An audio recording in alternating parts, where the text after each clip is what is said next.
I trust that you have had a great Christmas. I trust that you and your family are closer, that y'all have been able to experience the love, the joy, and the unity that the birth of the Christ child brings each year to us as we look into the manger.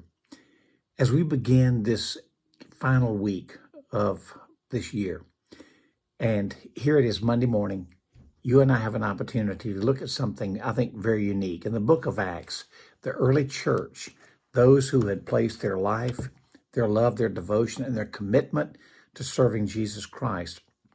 The book of Acts, chapter 2, beginning with verse 42. It says, "And the early church devoted themselves to the apostles' teaching." The individuals were not rudderless. They had the apostles to teach them about the love of God, the message of what Jesus left with them, relating the story of how he had redeemed them, and proclaiming his love, that he would be returning, teaching into the fellowship, to the breaking of bread, and to prayer. The breaking of bread here also means the breaking of the bread in remembrance of our Lord, the Lord's Supper, as well as breaking bread and fellowship meals with each other and continuing in prayer together. There is fellowship and there is prayer together. There is eating, there is harmony.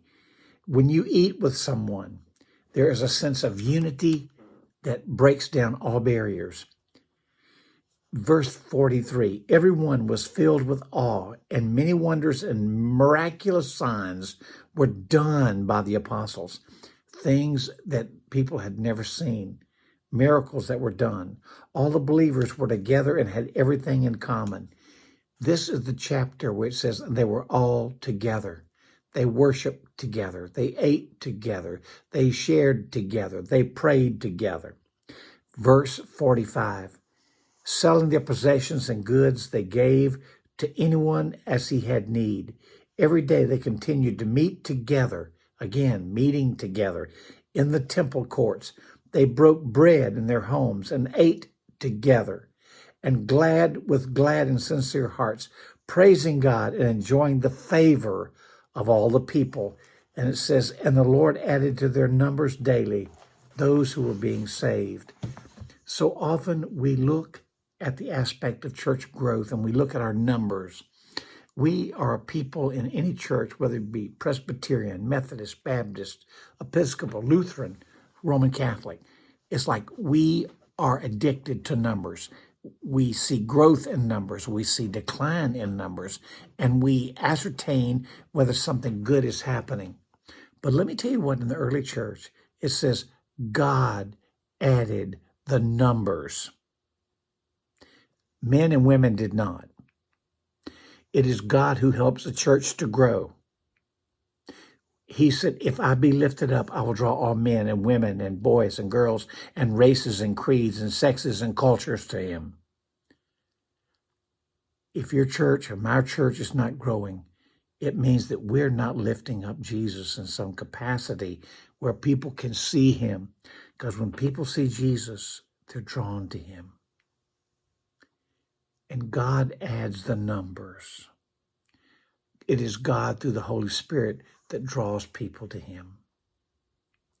As we walk in this Monday, regardless of where you attend church, regardless of where your membership is, remember, pray for the teachers, the apostles, the elders, the deacons, and the pastors of your churches, that they would proclaim the message of God.